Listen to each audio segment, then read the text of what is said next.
Hello and welcome. So here we are. It's Friday, top 5. So I'm going to try and continue even if I'm not feeling the best. So if I go a bit funny today, I do apologise. My throat is absolutely sore. Anyway, Warhammer has a lot of tanks. Well, Warhammer 40,000 has a lot of tanks. And that is just on the Games Workshop website. Even more on Forge World. So I thought, what is my favourite tank? And to be honest with you, I am more of a fan of the fast vehicles. Land speeders, bikes, aircraft, etc. I will also be using the dictionary definition of a tank, which is a large receptacle or storage chamber, especially for liquid or gas. Wait, that's the wrong type of tank. An armoured heavy vehicle, fighting vehicle carrying guns, moving on a continuous articulated metal track. So no anti-grav tanks, which seems a bit silly now, but it has the word tank in it. Though that definition, so that's what I'm going to go with, because anti-grav will have their own video, because like I said, I love fast vehicles, so anti-grav can really have their own video with that one. Also, I had to include the ones that I have used, so nothing like, oh my god, look how meta this is. These are tanks that I have and I use in my armies. And I should actually write which armies I put them in as well. Well, to be honest with you, it's all pretty much one army, because I do love these tanks. And it's nothing to do with how meta they are. This is my list, and it's my opinions. So here we go. Number 5 is the Methodic Blight hauler. Okay, this is very small, nippy tank. It's great for both city and country. It's a tank, it is heavily armoured, and it has an articulated track. There's 3 actually. With a strength and toughness equal to the Predator and 9 wounds. Yeah, so it's actually really tough. And it makes it great for heading up the battlefield and holding the objective line until your Death Guard plane marines get there. It has a multi-mounter, which is great for heavy infantry, and a rocket launcher, which is awesome for light infantry. So neither of these are actually much of a threat to it. It's also fairly tough in close combat too. I love the look. The demon trikes are pretty cool, and this single eye giving the Methodic Blight hauler the signature Cyclopean look of Nurgle. Number 4, the Beyblade. Yeah, the Lord of War in this list. A great versatile kit that builds a lot of different types of Beyblade. See, look, I went with the Beyblade. It is a massive centerpiece model for your Imperial Guard with a huge array of weapons and weapon choices. Anti-Titan, anti-tank, anti-infantry. There is nothing the Beyblade can't fight. But it is also a bullet magnet, but I always find this leaves my guardsmen to attack the objective. Well, your opponent is struggling to kill that big tank, but it's taken up half your deployment zone. Yes, I like the Beyblade. Number 3 is the Hellhound. Yes, there is definitely a pattern here. This tank is a one-shot bullet, and I love it for this. I really do. You run it into your enemy's lines, setting fire to everything around it, anything that nice flamethrower can reach, and then when it dies, you hope it explodes, killing even more. This is a fun tank to use. I enjoy using it. It's not very good, but gosh, I love using it. And like I said, it's not the best tank on the list, but look, I love watching my opponent's worried face when they just see that maniac driving the tank just ram into his infantry. And laughing as it explodes, killing everyone else.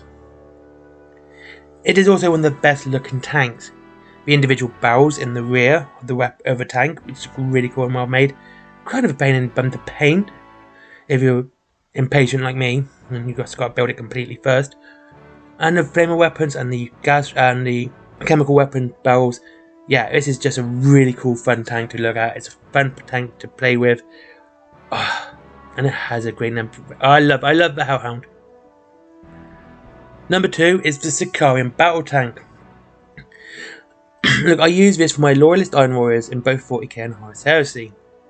And boy, in 40k does it deliver. I will never forget my first game of it against Traitor Guard. The Sicarian just deleted units. Shot after shot, it never even moved, it was just deletion every time.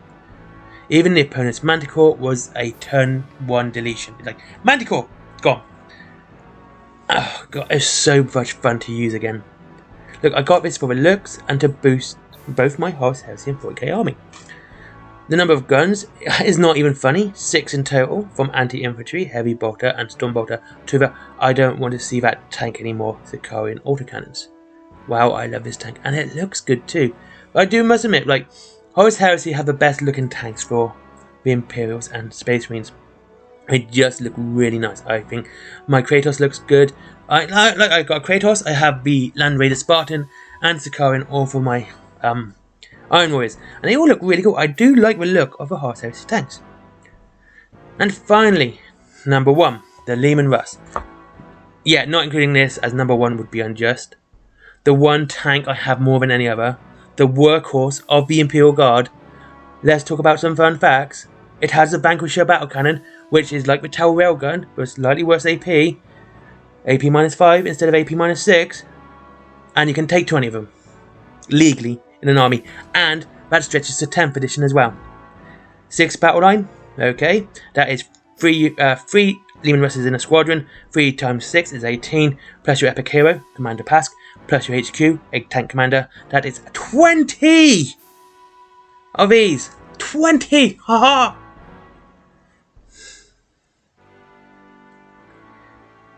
-20 heavy, 1 strength 14, ignores invulnerable armor saves, damage D3 plus 6, D3 mortal wound, causing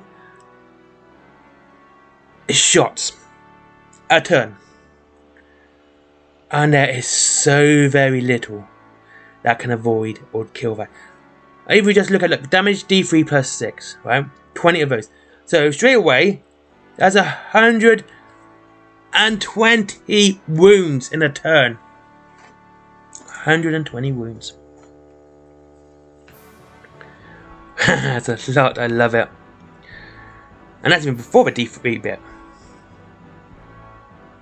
Yeah. And that's just one weapon option. Leman Russ has many more. I love a diverse army. I do. I think if an army is nice and diverse and I can build lots of different things, I love building armies like that. Having an army which is pretty much all the same, I find kind of boring. And Leman Russ has many, many weapons. And if you're doing an Armoured Fist, or Armoured Fist Catch Can list, like I am, it means a lot of tanks. Thank the Emperor, it means I can make 5 different tanks before repeating the main gun, let alone the numerous sponsoons and front weapon options. Everything, and no hyperbole here, everything can be killed by the Leman Russ. And the right weapon, you can get them all in the box. So yeah, there you go. My top 5 favourite tanks. Of course it was going to be Imperial Guard Heavy. They have the best tanks. What's your favourite tank and why? Any tanks that you think I should have included? Should have included anti-grav tanks. I don't think I will, because I would definitely do that at a different time. Well, there you go. Thank you very much for watching. I hope you enjoyed this video, and I'll see you all again soon. Like, comment, subscribe, as always, and the links to Wayland Games, Patreon, and Forbidden Planet, and my merchandise down below, as always. I hope you all have a lovely time, and I'll see you all very soon. Bye-bye.